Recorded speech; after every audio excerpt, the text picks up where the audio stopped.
Mr President. Allow me to start with a point of order, please. We started the debate 20 minutes late today to no fault of the High Representative, but I think it would be actually normal and reasonable for you as President to inform us members. So that's just a kind request for the future.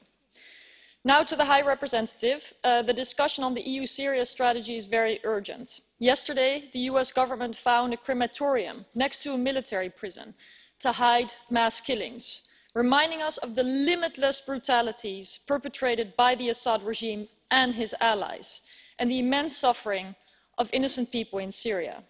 It also painfully reminds us of our own promises when we said never again.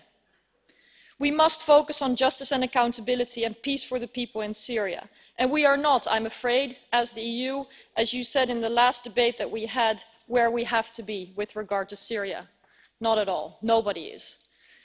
At last, there is a common position among member states. Better late than never with this Syria strategy. Indeed, we must demand a much stronger role towards a political solution that's negotiated, indeed, under leadership of the UN.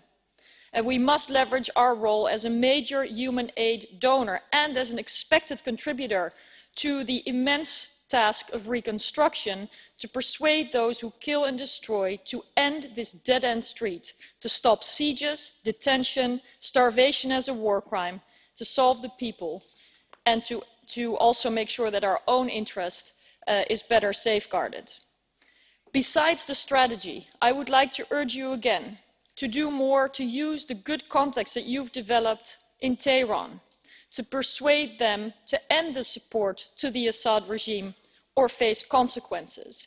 And the same goes for those member states, such as Italy in the past opportunity there was, that have vetoed EU sanctions on Russia for their terrible support of bombardments of innocent civilians. I believe there has to be accountability in the broadest sense, and we need more EU leadership still, because in the vacuum that we leave, others take a role that will not benefit the interests of the Syrian people nor our own.